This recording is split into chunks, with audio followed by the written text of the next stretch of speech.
Tryna turn my baby mama to my fiance. She like music, she from Houston, like Auntie Beyonce. Man, my daughter couldn't have a better mother. If she ever find another, you better love her. Man, I swear my life is perfect, I can merge it. If I die, I'll probably cry in my own service. It was a dream, you cannot mess with the beam. This is like this many rings, y'all know what I mean. This for the kids of the king of all kings. This is the onlyest thing. This is the beat that played under the word. This is the sheep that ain't like what it heard. This is officially first. This is the third. This is the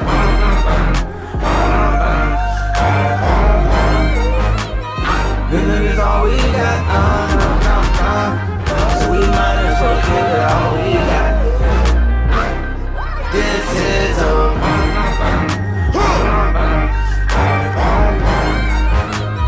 music is all we got. So we might as well give it all we got. I get my word from the sermon. I do not talk to the serpent. That's a holistic discernment. Daddy said I'm so determined. Told me these goofies can't hurt me. I just might make me some Earl tea. I was baptized like we're early. I might get Satan and swirly. Wish I could tell you it's ready. Tell you it's ready today. They don't give nothing away. You gotta fight for your way, but that don't take nothing away. Cause at the end of the day, music is all we got. Music is all we got. Music is all we got. So we might as well give it all we got.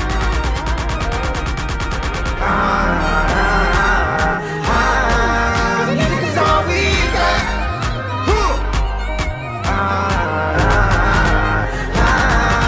Music is all we got. We know we got it. We know we got it. We know we got it. We know we got it. We know we got it. We know we got it. We know we got it. We know we got it.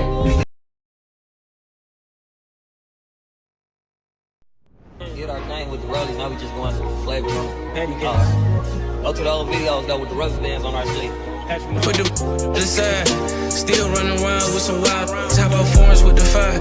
Say she loving, she ain't even mine. Why you blowing up my line? Need a passport, got a bankroll, take her down to Dubai. Dirty thinking that he's slime. Couple dollars, send them up to God. Met a plug, send them all to me. You ain't ready, get from out the street. I been being reckless with the money young. You would think I'm Mr. Beast. Like a Zeus network, I'm an expert. Who hit baddies more than me? 5 G's for the vintage tee. Can't waste my time. Way too precious, I'm rocking the pack. I'm back outside, swerving through lanes, 300 in traffic. Real stand up, fold up, getting this money, I made it a habit. I turned the studio to the new strip club spot, going off me and pool in Atlanta. Try to cross me, that's when he lost me. I do it dirty like Fanta. Think cause she know she can't find another like me, gotta lower her standard. DM my body, DM my kids ain't treat you shit like pajamas. Know that I'm turned, play with this get burnt like a on fire like candy. Been watching my page again, ain't getting no money, don't say that we twins. Don't play with the mob, go play with your kids. You get enough money, can build you a crib. I'm not a Romano, got free. I'm telling the truth, he think it's a diss. Before I fall off, I go play with a brick. Been watching my page again, ain't getting no money, don't say that we twins. Don't play with the mob, go play with your kids. You get enough money, can build you a crib. I'm not a Romano, got free. I'm telling the truth, he think it's a diss. Before I fall off, I go play with a brick. Mogo zip on my way to the sticks. Run through a load and come back with the chips. Where the security got mine on my hip. Feeling like man, I said when they hit. You covering that bitch and that text. You covering that bitch, she fell in my hands. I wanna let Brody hit next. How you wanna tell me what's your plans? We should do some shopping in Japan. Let's see who run out of rubber bands. I've been searching for a pint of red. Sneakers cost more than the case. Spend enough and get them to your state. Flash on racks and use it as bait. I done watched the love turn to hate. Seen the ones I love turn on me. Bullets hit up, ooh they burn, don't it? Pull up Maybach truck up to a coney. In the trenches blowing Cali, in the trenches smoking California.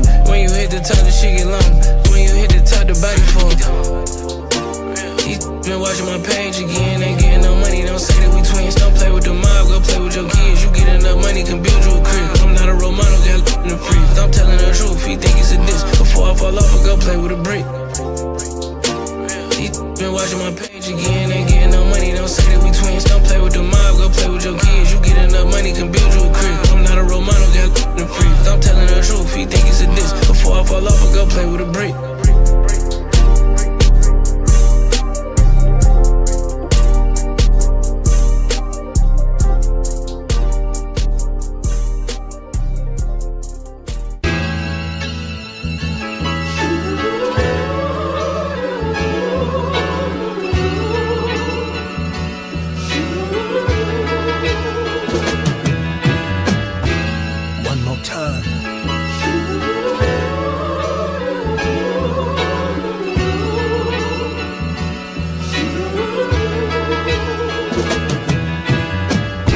believing in what you can't see. And before it becomes reality, the seed is planted into your dream.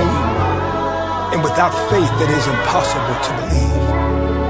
Oh, but if you could look past what you see right now, because if what you see is all you see, then you do not see all there is to be seen.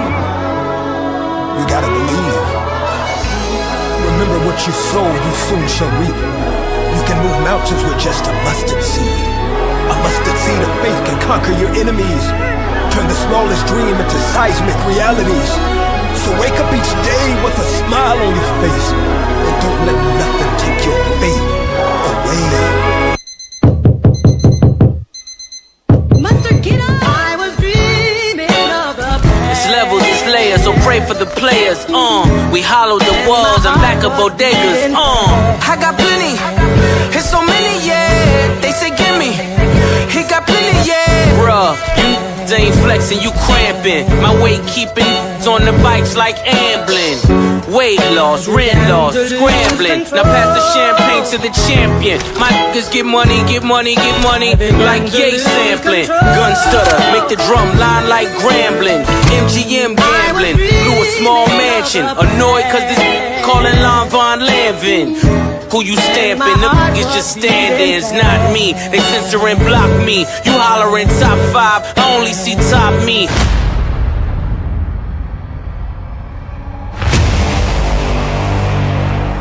Hey, I want to dedicate this one to my son, Noah Hassani. Daddy love you, boy. Good morning, chat. Yeah. It's a new week. Everybody just working through what they working through. You Another know what I'm saying? opportunity Everybody to get making the best better. of what they got. Hey, Go crazy, hey, Big Sean. Look, I know some OGs always working, but they never pay. Finding their way, but Listen you to what he's gotta saying, be a chat. better way. The older that I get, I'm feeling the resemblance. I look into my son's eyes and still see his innocence. We getting I see 1% my inner better child in today. him and still the remnants. Will he lose it to the world? Is it imminent, or is it something that me and his mama had instilled in him? And the confidence Shout out to we WeUpNow lose, we could kids. build again. He only 9 months, barely sitting up. He almost fell over. Hey, I chat. called him and told him, I need you to get on up. Plays now to pass it on. One day my baby gon' have babies and I'm gon' be gone. The way time moving, it really won't be long. I pray I'm there for every memory you want me on. I gotta teach him that it's more than a rat race. We gotta teach him right early, chat. And if you chase cash, that just means that it's running away. Instead of turning what you love into a company and watch the money come. Listen to what he said, chat. Oh my gosh. Judging people off of how they look, not what they done for me. Don't assume it's number 3 of the 4 agreements. I gotta start. Hope you had a good weekend, chat. I've been reading. It seemed like the tragedy. Oh my gosh. Losing kids will never come. I think about Trayvon, Breon, my neighbor Deshaun.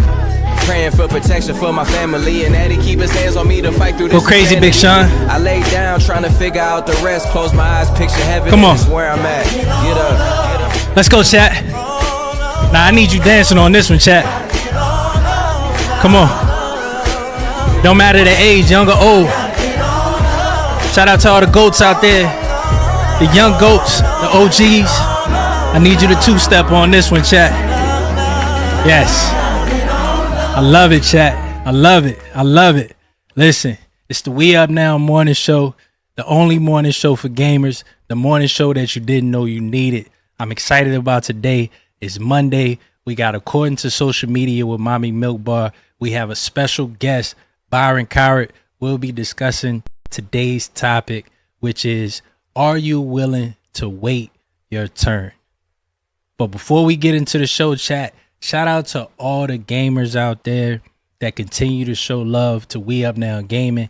They supported season 4, whether it was a design from our We Up Now design department, or you went to the marketplace and you shopped some merch from this season's latest drop. We appreciate all the support and all the love.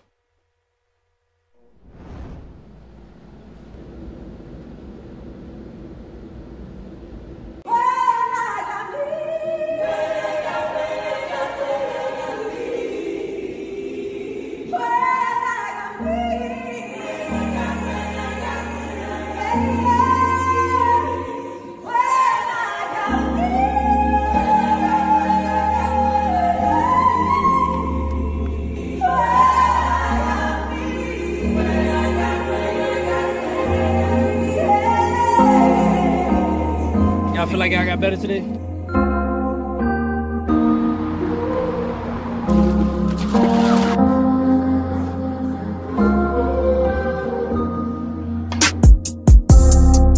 Let's talk about everything so I can give it some closure. Way before the Grammys, Billboard charts, and I was riding around the local. Let's talk about how we done came up and they tried to fold it. Roddy really tight, he took it personal. What the was I supposed to do? I've been going through child support. A good daddy, I vouched for it. She just want a new mouth for it. Around, fell out with some of my homies, having too much pride. And they can't even say I tried. We up now. Hustlers all across the world. Still dipping in my Lolo's, girl. I put it down for the 713, and we still got love for the street. To all the good girls that love hustlers, to the mothers that put up with us, to all the babies that suffer cause us. We only know love because of ya. America's a mother to us. Lock us up, shoot us, shoot our self-esteem down. We don't deserve true love. Black Queen, you rescued us. You rescued us.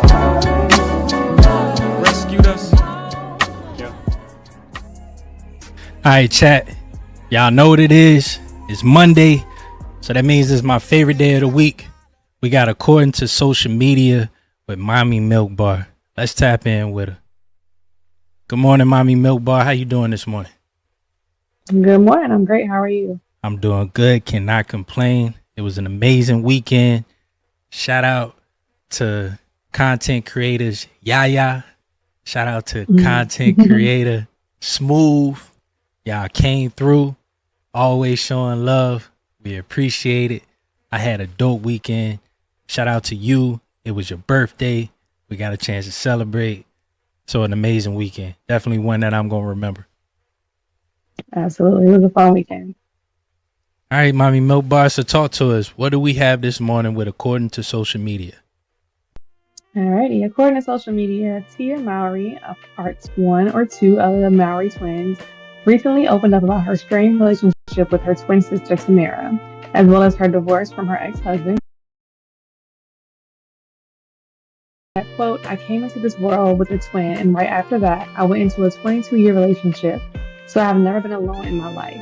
It has quite been a journey, the sister alum says. Being alone has been the most challenging part of my divorce. It's times like this when I feel that I feel and wish that my sister and I were still close and I could pick up the phone and call her. But that's just not where we are right now. Many were left stunned and shocked by the speculation that this dynamic duo and a favorite pastime actor for many could be anything but inseparable. In other news, rapper Shine, a former protege of Shine, P. Diddy Combs, shared this weekend that Diddy, quote, destroyed his life in the wake of a 1999 New York City night in which they were both implicated. Shine went on to share that one of the things that he would never wish on his worst enemy is to be incarcerated. He's a native of Belize who spent about 8 years in prison, while Combs, on the other hand, was acquitted of all charges in connection with the same exact shooting. This is in communication in connection to Diddy's recent arrest, in which Shine says that he takes no joy in anyone's challenges, whether the criminal justice system or otherwise. He did go on to say he'd like to clarify that, quote, you have to be truthful in the description of the relationship. This is someone who is in essence testified against me when I was on trial. I was an 18-year-old kid just wanting to do nothing other than take care of my mother and make her proud, as well as Belize, and do what any of us want to do, which is be recognized for our talent and take over the world. This is someone who destroyed my life. So as we are all watching it unfold in live time, Combs' public image projected wealth and achievement, but his recent indictment that led to his most recent arrest points to a more sinister picture of his private life.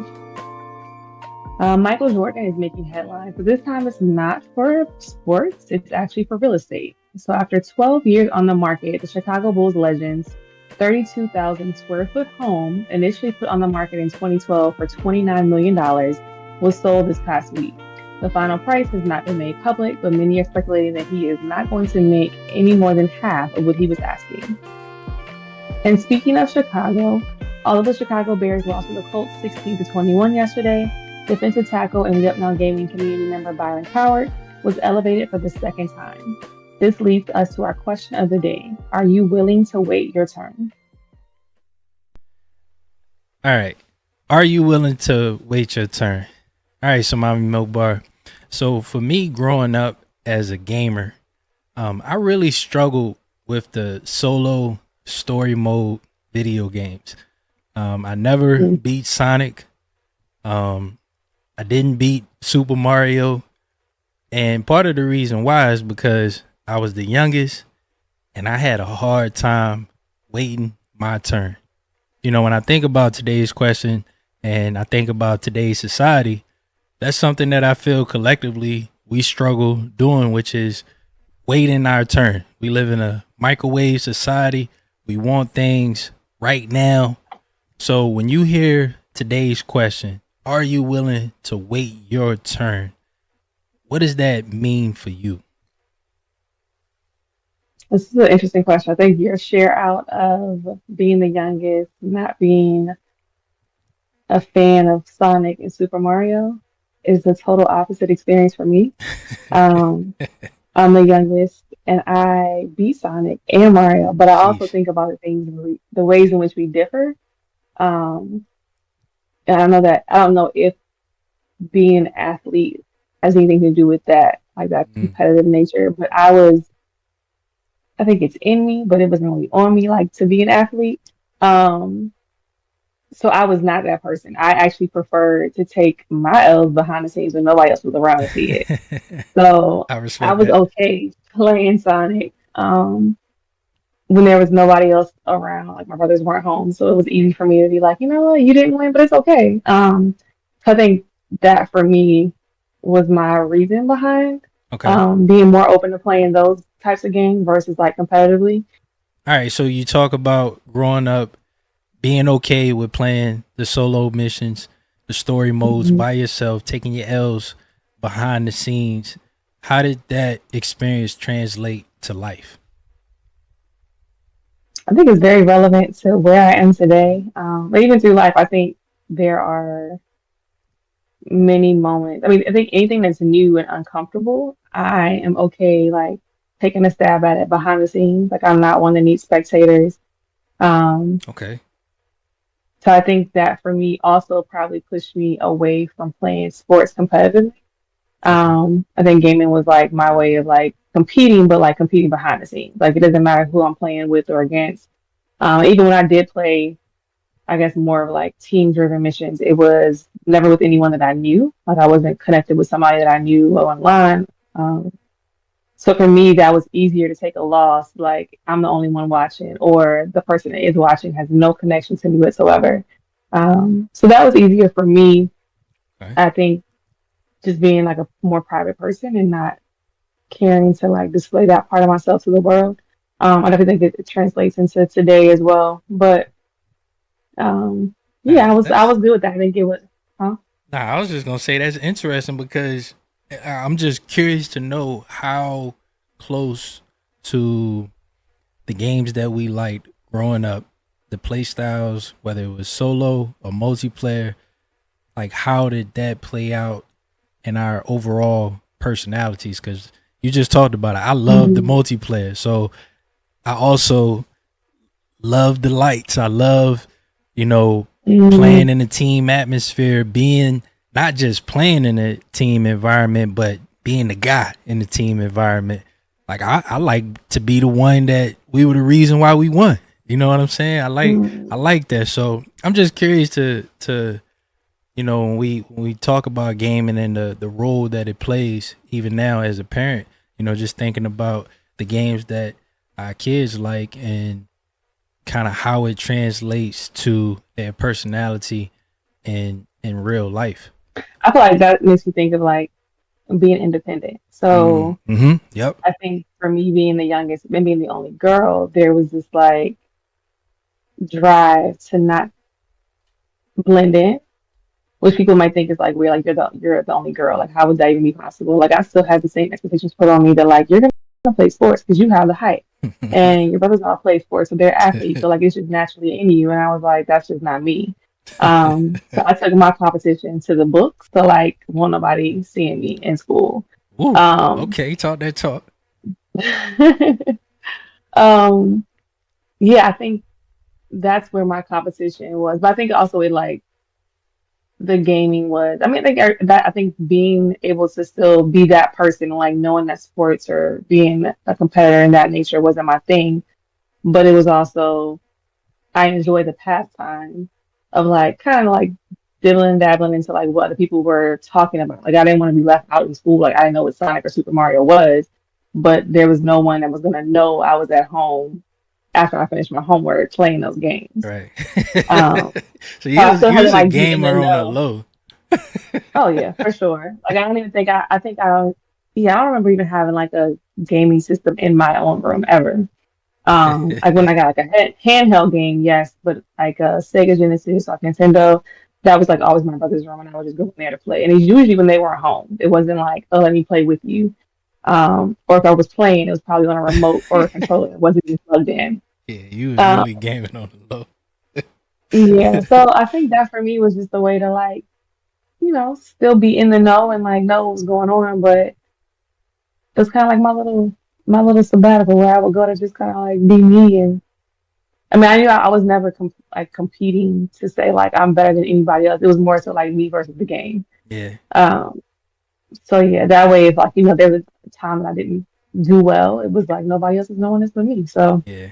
um, yeah, I think that independence though, like just knowing that I wanted to play, but I didn't care who was watching. I didn't care if anyone was watching, or didn't care to have an audience. Is definitely transferable into my life even Yeah. now. Yeah. So you had no issues with waiting your turn when it came to gaming. You had no issues waiting till everybody was away from the house, just so you can enjoy yourself as a gamer. Again, I was the complete opposite.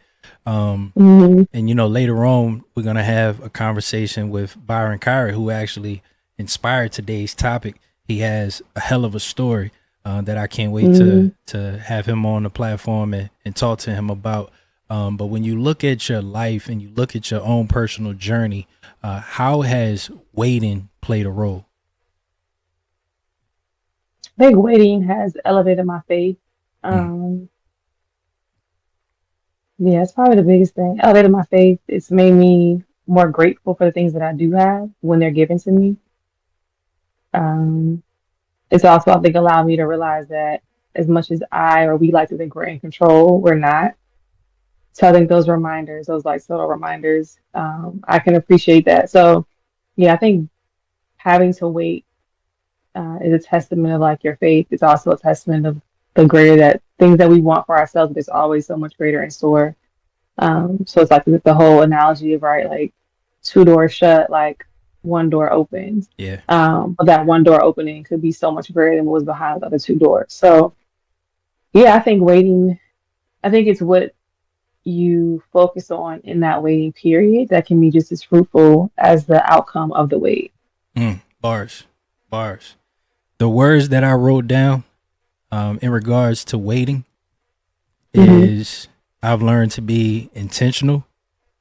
Mm-hmm. I learned the true meaning of being grateful. Mm-hmm.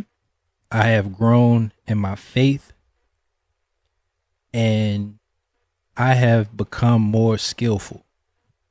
That's the one right there that has been the most eye-opening, because skillful. Yeah, because when you want things, at times in my life when I wanted something, I felt like I worked hard for it. I felt like I deserve it.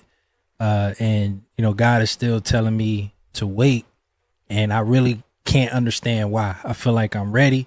I feel like the opportunity is in front of me and the time is now. But God is saying, wait. And what I've learned in those situations is I've been able to go and obtain more skills and get better at different tasks, at different things that, as a company that we're offering. Like I've just gotten better and better and better. And each time the timing was absolutely right. And I was always able to look back and say, man, I just wasn't ready. So again, in the moment, I just know I'm ready. I just feel like, now has to be the time. And when God says, wait, I'm like, man, I'm tired of waiting. But I just sit back and I just keep going. I just keep getting better. I keep applying that 1% method, and the skills just continue to get better and better and better. And now, given the opportunity, it just feels so right. The timing is perfect because I've developed these skills and I've taken things to another level. Yeah. I think when you mentioned, like, when God says, wait, we don't always naturally do this, but if you like talk it through and like think about it or talk it out loud, like when God says, wait, it's almost like something inside of us should be ignited to know that even though like what we can taste and even see sometimes, it's like it's just right there. It looks so great. It looks perfect. But to know that like we can see this thing, we can feel this thing come to fruition, and then God's like, nope, not yet. Like that within you should be like, if it looks good and it's this close to me and he's telling me to wait, it has to be even greater. Yeah. We don't often see it that way, but I think if we take the time to like break it down, like, you know what, like I can see it, I know it looks good, it feels good. I've worked hard for it, and like it's right here, but God is like, nope, just a little while longer. Like you can only imagine like how much greater it will be. Yeah. Which I think allows that wait. I mean, you can wait and you can be impatient and you can kind of, you know, go into your own shell and have all these negative thoughts. But I think if you look at it from the glass half full perspective, you know that like what looks great is about to be even greater. So bars. And we appreciate you, Mommy Milk Bars. The reason why Monday is my favorite day of the week. You always pull up to the platform and drop bars on the community. We appreciate you for according to social media. And we up next, chat, we have a conversation with Byron Cowart, and we get a chance to hear about his story, a story that again motivated and inspired today's topic. All right, before we get into that conversation, chat, tonight, make sure you tuned in for Monday Night Football. The Washington Commanders will be live. We will be live. We will be watching it with the community. So make sure that you pull up tonight to watch the Washington Commanders and Mikey Sanders still go out there and get them a W. Love and happiness, yeah, something that can make you do wrong, make you do right. Yeah. Love.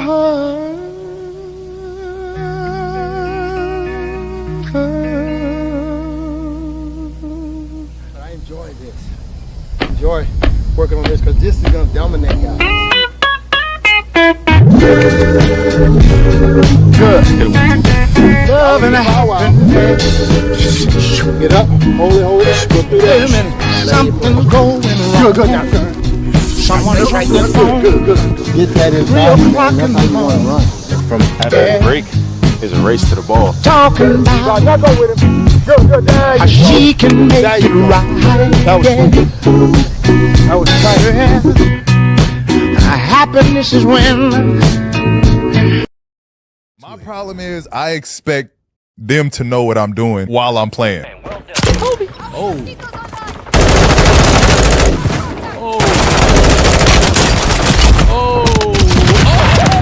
my gosh. You know when you in the zone and you focused and you hunting somebody down and you fighting, like you can't be like, they on me, like you can't, it's hard to do that.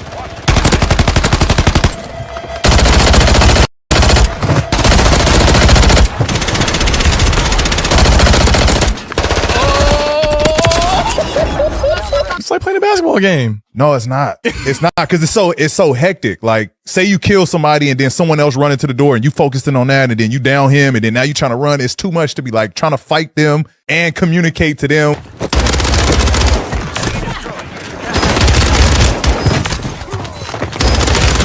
Oh my gosh.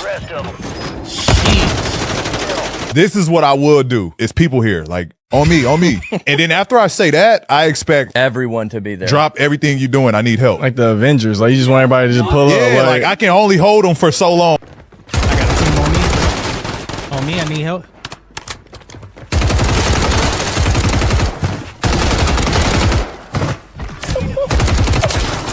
One more. Oh my gosh. We the best music.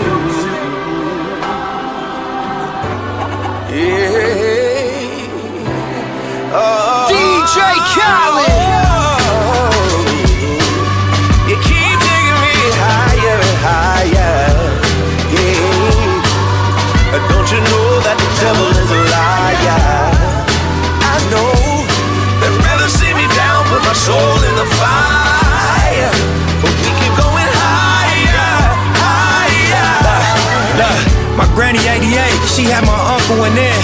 A miscarriage back to back every year for like 10. Pregnant with my mom's, doctor told her it was slim. Was bed row for 9 months but gave birth in the end. Pops turned 60, he proud what we done.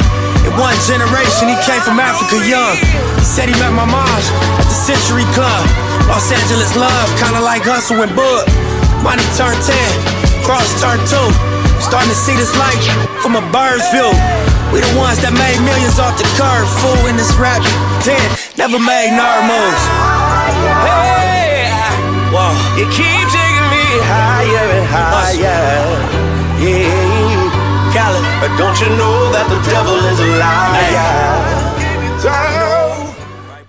Your goals become the new standard. The only direct seller is yeah. We up now, baby.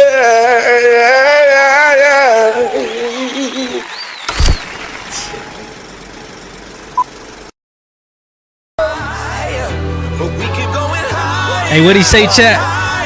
Nip, talk to him. Emptied out the clip, it was broad day. Cause always gotta learn the hard way. Rest in peace, Nip. We gon' tape it off if we ball play. Put a half a moon crescent on your ball fade. Hold on, let me talk that talk for a second, chat. Looking back at my life, make my heart race. Dance with the devil and test all faith. I was thinking chess moves, but it was God grace. Let's get into this conversation, chat. I'm excited about this one. So today's guest inspired today's topic. Are you willing to wait your turn? And he's a content creator. He's a gamer. He's also a good friend, chat. We have Byron Cowart that has joined us for this morning's conversation. Good morning, Byron. How you doing this morning? I'm good. On this 2K, I'm about to head to the facility, get my day started. Okay. Listen, man, on a scale of 1 to 10, how you feeling? I'm a good 8. I almost said 9. but I'm losing. I'm losing right now. Who's your team so far in 2K? I'm playing rec, so it's really the guys that I've been playing with since middle school. I like us versus anybody. Yeah. That's how we coming. It sounds like an ego child right there to me.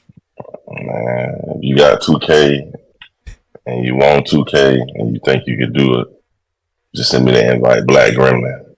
Shout out to Black Gremlin. Shout out to Black Gremlin.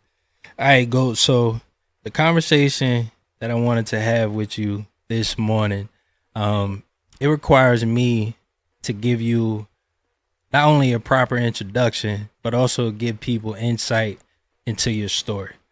It's one of my favorite stories in life because so many ups and downs, so many lessons. In 2015, Byron Cowart was regarded as the #1 high school recruit in the nation by ESPN. All right, he committed to Auburn. In 2017, he left Auburn and attended Hillsborough Community College. In 2018, transferred to Maryland. Drafted to the New England Patriots in the 5th round. Played as a rookie. Was a starter in the 2020 season. That was COVID year.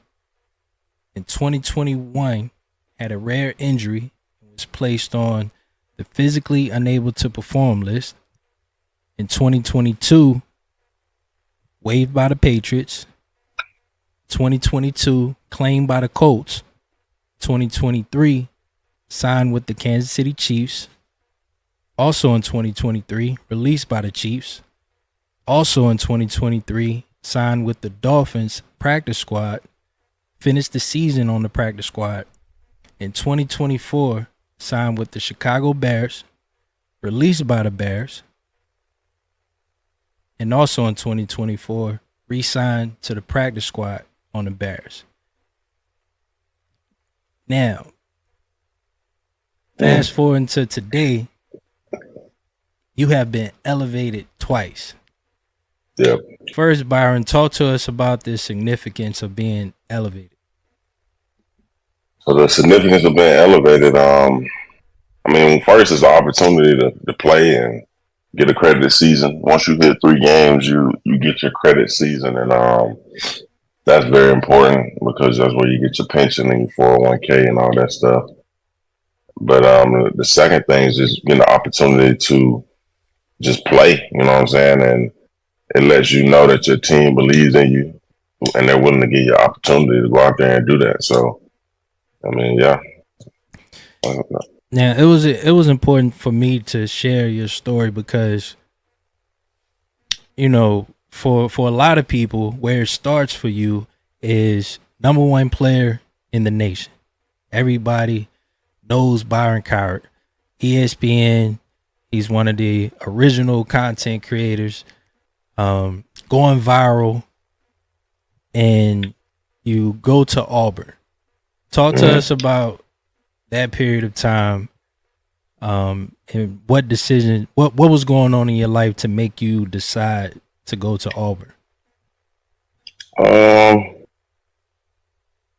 Really just, I'm gonna tell the whole story.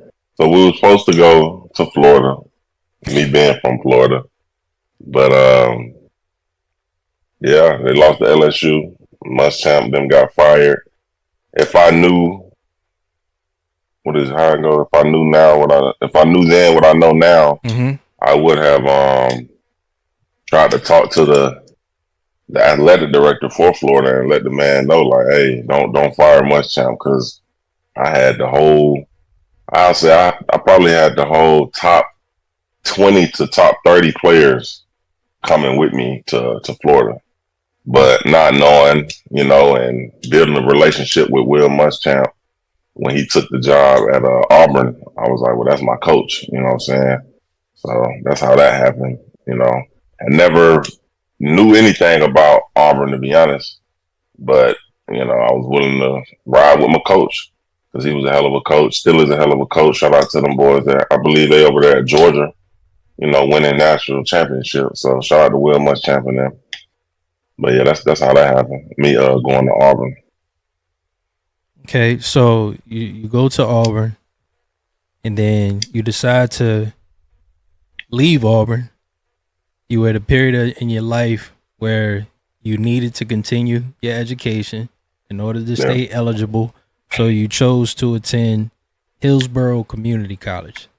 Now, a lot of people don't know this part of the story. Give us that timeline from leaving Auburn to attending the community college. That was the first time I was able to test my faith, because, I mean, if people don't know this, like, so I played a game before I left Auburn, and I balled out that game. I had like 2-3 TFLs. It was against Mercer, but still, I balled out that game, 2-3 TFLs.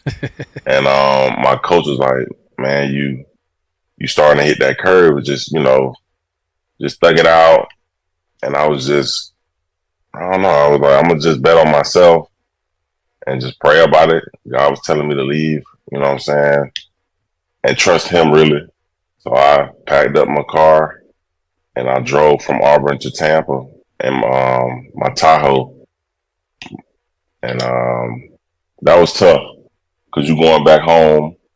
And then that's when I really got to see, you know, everybody that was doing what they was doing before I left was still doing it, if not getting into just worse things, you know. So, but it showed me that I could do what I need to do. I think I took like 9 or 10 classes, and the semester had already started. So from September, I had to be done with everything. I'm enrolling in classes late, and yeah, I was able to graduate. I'm on my laptop, taking all my classes, no academic advisor, no nothing, just you know, locked in. That really shocked me, though, because it showed me that if I wanted to be just a student, I could have majored in anything that I wanted to, you know, but I majored in going to the NFL. And That's what it was. But nah, that right there, it tested my faith. It tested my discipline. Cause I'm back at the crib. I'm with the homeboys now. So they like, B, pull up, man. Oh, you home? This and this. When I tell you, I went to class, and Hillsborough Community College is not just one. How would I say this? It's not just one campus. So you have a Tampa campus, you have an Ybor campus, you have a Plant City campus. There's multiple campuses, and because I needed, so this was before the transfer portal. So I transferred before all that. It was big news. Byron Cowart, #1 player transferring, and you had to graduate to transfer. And yeah, I had to drive to these different campuses to take these classes. Nothing was online. This was before COVID, and I may have had one. No, nothing was online, and yeah, I was able to graduate from Hillsborough and then transfer and enroll into Maryland in January. So to do that from September to January by yourself, you used to have academic advisors. They send up your schedule, and it just was like, yeah, that was God right there. That was God, and that was showing me. You locked in as a student. Yeah. So you go to Maryland, and after one season at Maryland, you declared for the NFL draft, and you were drafted in the 5th round by one of the GOATs, Bill Belichick. Talk to us about that feeling. It was dope. Well, looking like that's just that's a big accomplishment to be coached by him. And I mean, as a rookie, you're shell shocked, and you got Tom Brady at the time, Julian Edelman, the McCourty twins, Dante Hightower, just a bunch of guys that's definitely in the Patriot Hall of Fame, and they may be in the NFL Hall of Fame. Matthew Slater, the list goes on. But that was a blessing to have that opportunity to start in New England, because everybody can't start in New England, and then everybody don't want to go to New England. But it helped me build my foundation as a professional, and I would say that's between just starting in New England and God, like that's a lot of why I'm still in the league, because it helped build my work ethic, being a professional, saying the right things, doing the right things, being able to see other guys do it. And yeah, I mean, that's shout out to New England, shout out to Coach Belichick, because they definitely helped me build my foundation of being a professional. So you came in, played as a rookie, 2nd year, you were actually a starter. That was also COVID.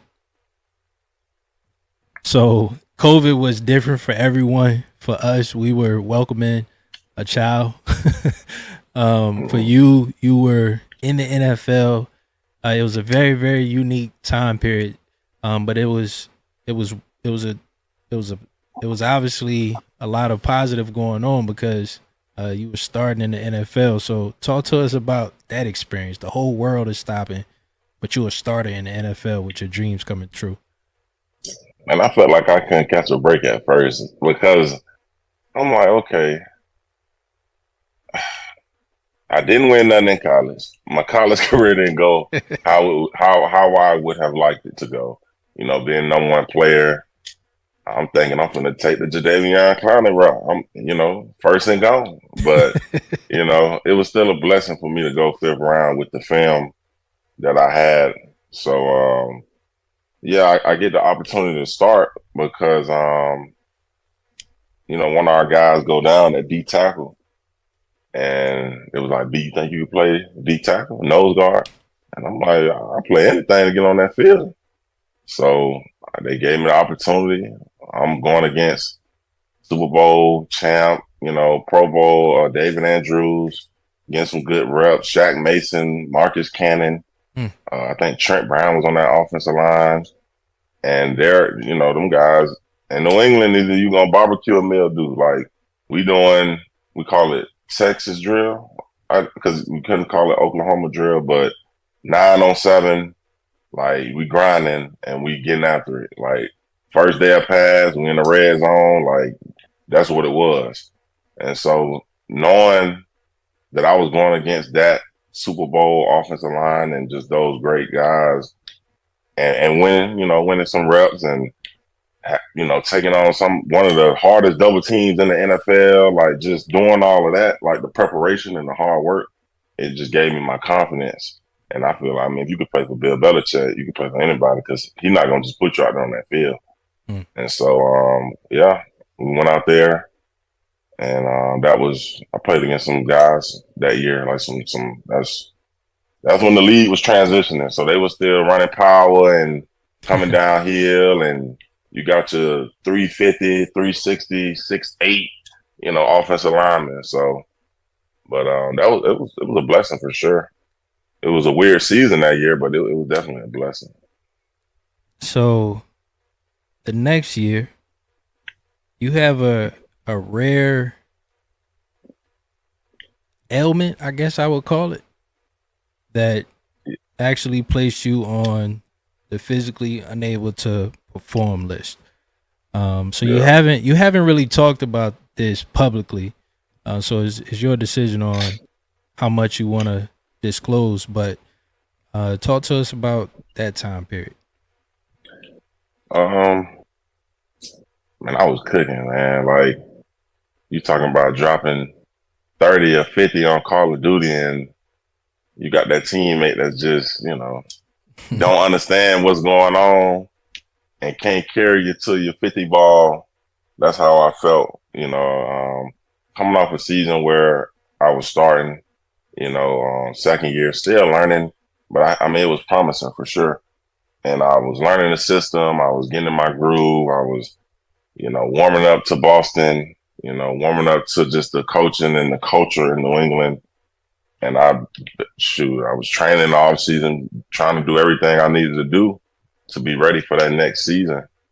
And then I'm training, and my knee was clicking, and I'm like, I ain't ever had no injury.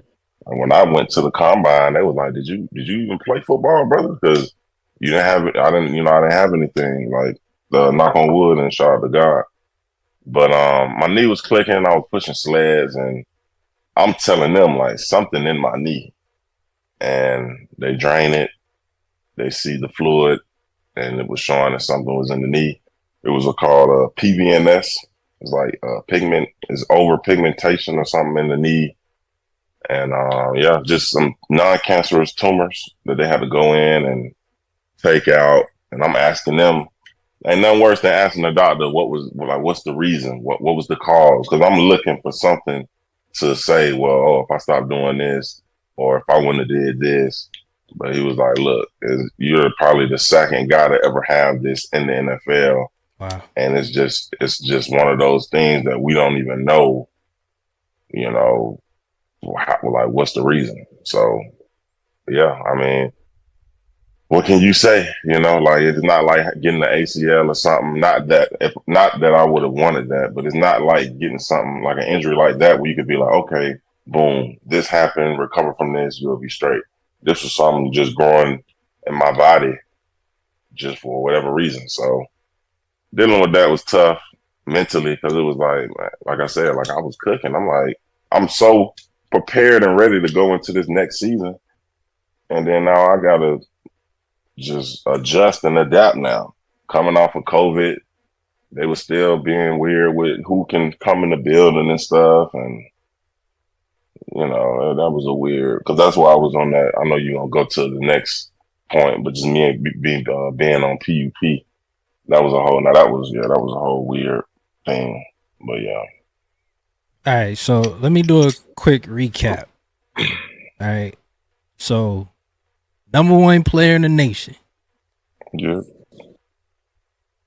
Signs to Auburn because a coach that he had committed to was hired by Auburn. Yeah. Yeah. Doesn't work out. Goes to a community college to stay eligible. Transfers to Maryland. 1 season at Maryland. Goes to the 5th round. Drafted by New England Patriots. Starter 2nd season during COVID. And then was diagnosed with an ailment that took him out and put him on a physically unable to perform list. That roller coaster right there, what you just talked about, what you just detailed, something I just haven't seen before in any aspect of life. And to see it in sports, again, is very, very intriguing to me. So now, that was 2021, 2022, waived by the Patriots, 2022, claimed by the Colts, 2000 released by the Texans, signed to Dolphins practice squad, now signed with the Chicago Bears, released by the Bears, re-signed to the practice squad. So before we talk about present day, it sounded like you were in a lot of cities. Mm-hmm. Talk about that experience, having to go from city to city, different living situation. What was life like? I just tie it back to my upbringing. My mom was a military brat, and that stuck with her and bled over to just my upbringing. So, man, I've lived just away from the NFL. I lived in South Carolina, North Carolina, Georgia, Florida.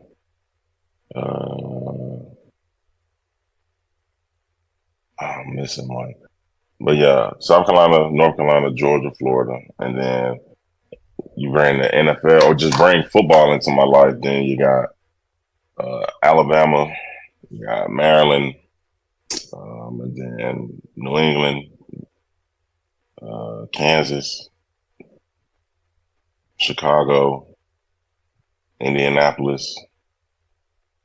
That's 10 right there. I know I'm missing one. Oh, Texas, Houston, 11. So I've been all over, and then just traveling through the league. You know, it's probably only a couple states I haven't been to. But it's been a blessing. I mean, I embrace it. Like, you know, I don't have any kids. Shout out to my Frenchie, my fur baby. He's my literal road dog because he comes with me wherever I go. Shout out to Taz. But I mean, it's been a blessing. I mean, you would like to sit and maybe find something negative to say about it, but in reality, it's been a blessing because some people never get to leave where they are from. You know, they never get to see more than, you know, the city they was born in. So it's like to be able to travel. I've been to Germany on NATAB, you know what I'm saying? So it's like, man, I've been all over. You know, we going to London this year. So it's a blessing, man. When you could travel and see the world and figure out where you want to be.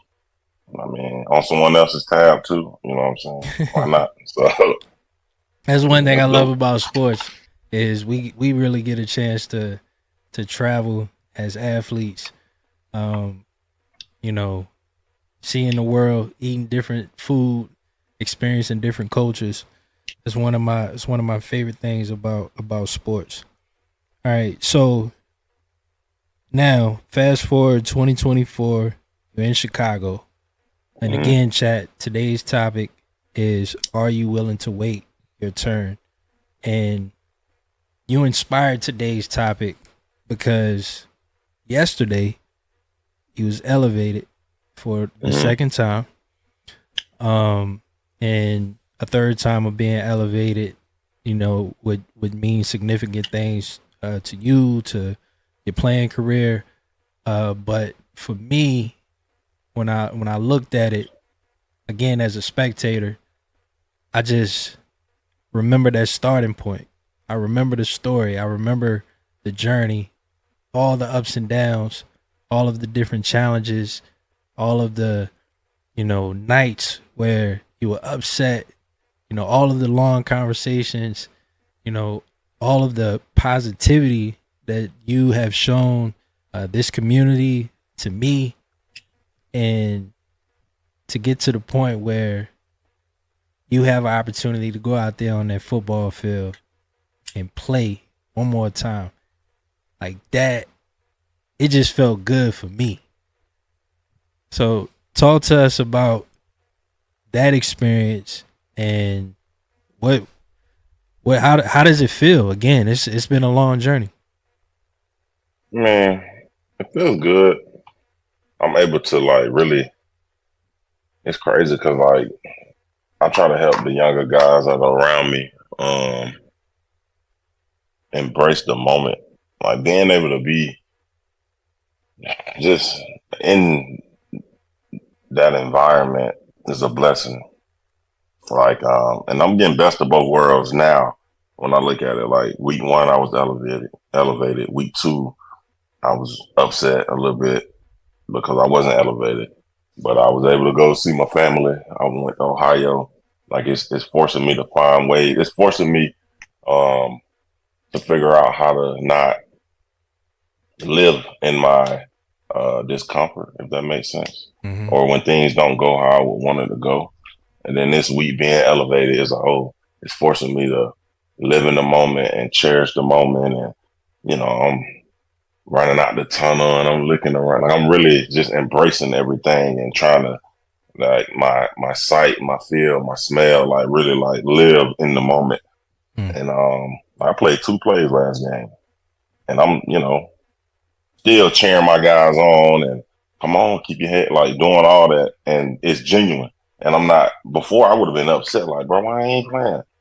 Now, obviously, I want to compete. I want to play. I want to hit something. Like, I'm on the sideline, like, you know, but it's like, you know, I understand more now. I understand the rhythm of the game. I understand the coach mind is going 1,000 miles an hour and trying to figure stuff out. So it's like, I try to just stay ready and I was like, okay, say less.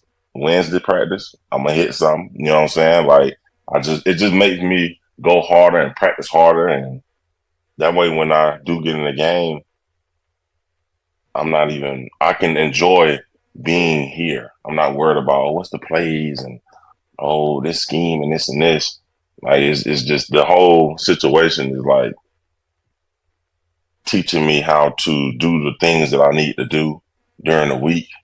That way I can really enjoy the game and have fun. And whether I'm playing or not, it's like I've done my part.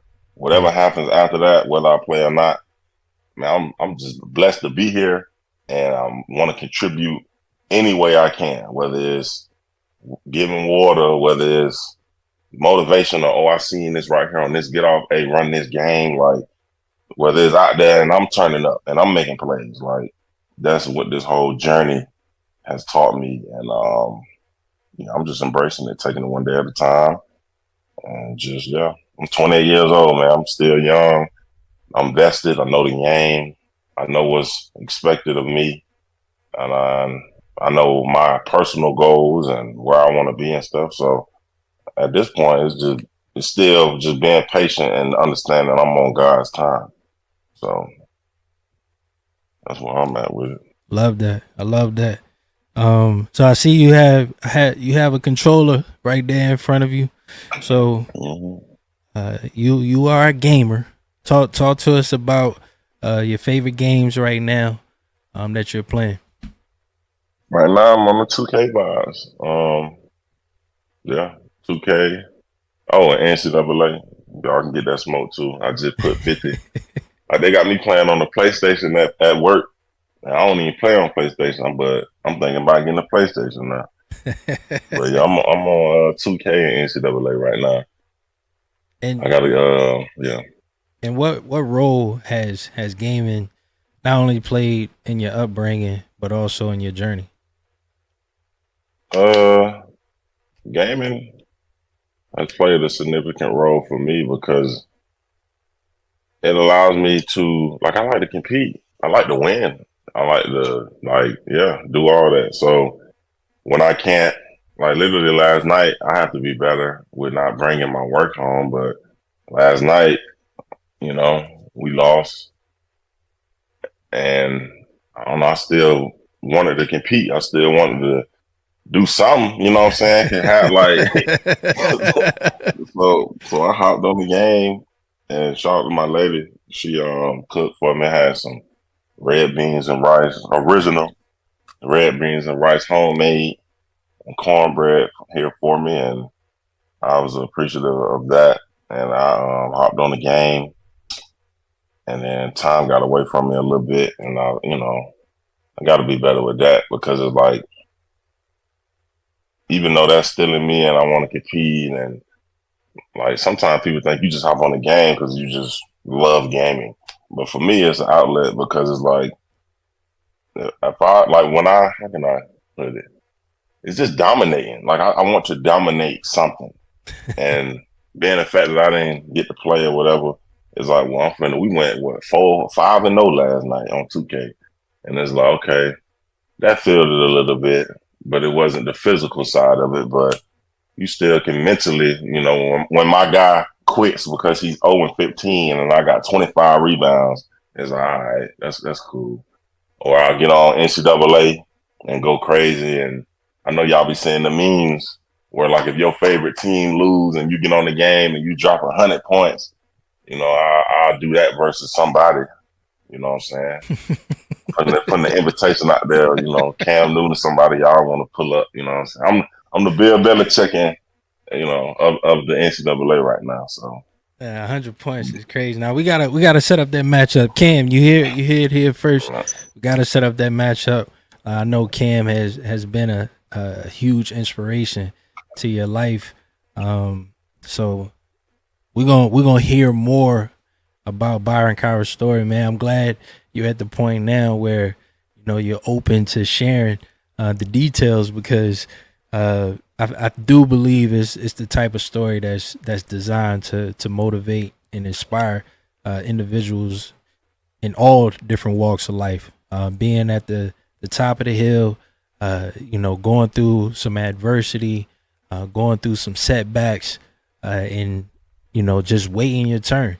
That's something that as we continue to have this conversation, I think we'll learn that it's the waiting part that's making us our stronger selves. And as we continue to look at different examples and different people's lives, it's the waiting part that we need to embrace the most, man. So we appreciate you, BC, for pulling up this morning, man. I know it's early where you are in the world right now, so we want you to go ahead and get your day started.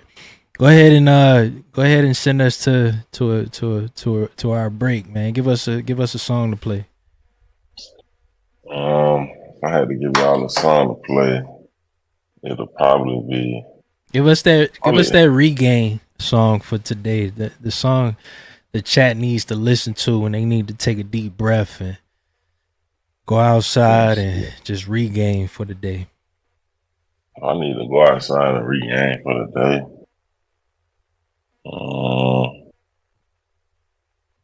I'm gonna say "You" by Kendrick Lamar. This is the first thing that came to my head. "You" by Kendrick Lamar. Hold on, BC. We actually got some questions coming in. You got a few minutes for a couple of questions?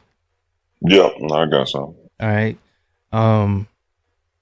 What advice would you give someone in the season of waiting? Really embrace it as I don't even say as cliche. That's me. That's B-Shay. Like embrace it. Like force yourself to embrace it because it's only gonna make you better.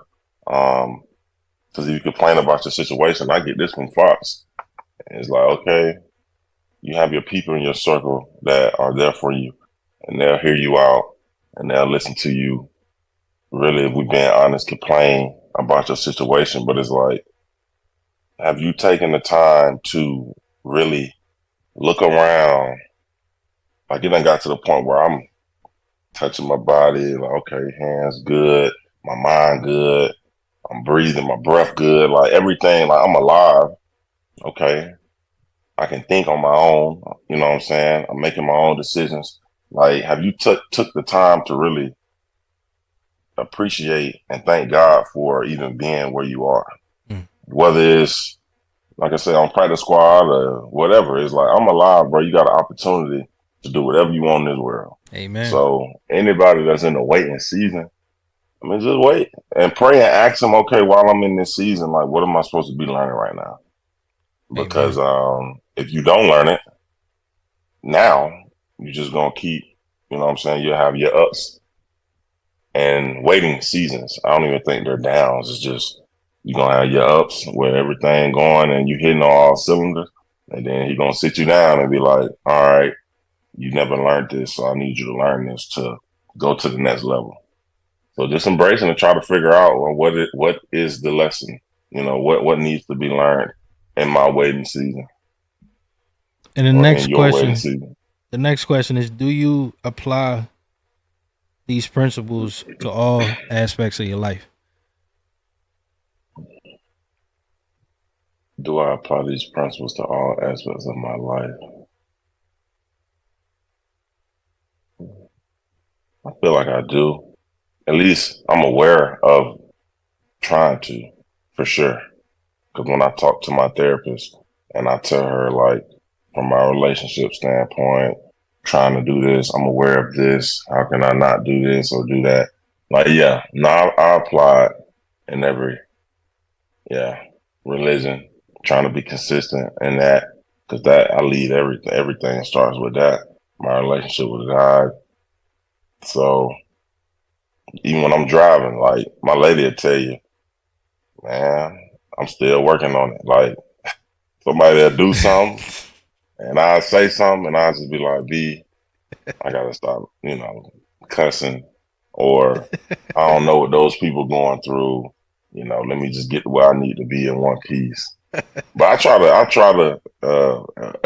try to definitely, because you have to, you know what I'm saying? Like, I told myself, I want to be the man that I know I could be, and I know that God want me to be before I have kids, because I do want kids. So it's like, I don't know, I want to make sure I'm just where I need to be, and everything is where it needs to be, because at that point, whoever I am, I'm pouring that person into my child. And even with just the opportunity or where I'm at in life, like when I go do these community events, and shout out to BAM, I went to a high school in Chicago, I think 2 weeks ago, and just being able to say the right things and be vulnerable at the right time and transparent at the right time with those kids is like, you know what I'm saying? People gonna see you for who you are, you know what I'm saying? And if you're not where you need to be all the way, and I want it to be genuine, you know what I'm saying? Because people know, like, oh, this dude BSing me. Especially that ain't really him. Yeah, so it's like, I definitely make a conscious effort to apply everything. Like, I try to make everything, you know. We appreciate you, BC, for pulling up this morning, man. I was laughing there because, we got some stories to tell about being on that road. A lot of stories to tell. Thanksgiving. Oh, man, we got some stories to tell. But we appreciate you, GOAT.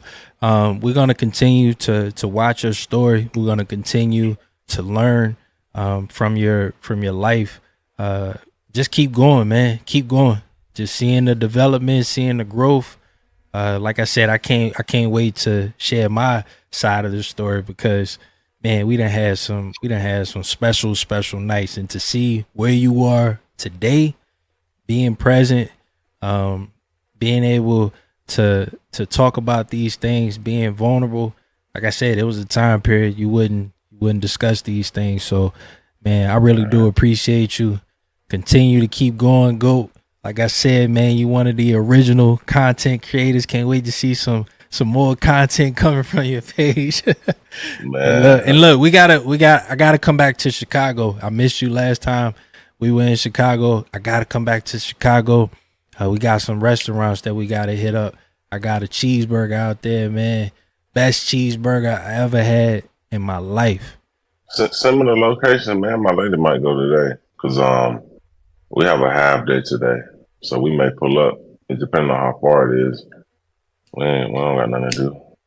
I'm gonna send you the location. I'm gonna also connect you with the chef. Okay. Real good dude. And again, the food is amazing. Shout out to Mommy Milk Bar. She actually found it. we actually gonna link the restaurant in this YouTube, because the name itself is slipping my mind. But chat, you'll get a chance to, if you watching us on YouTube, you'll be able to see it in the link.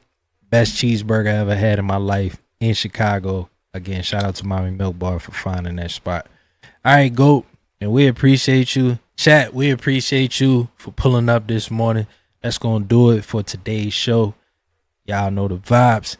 Anytime your goals become the new standards, the only direction is up. We up now.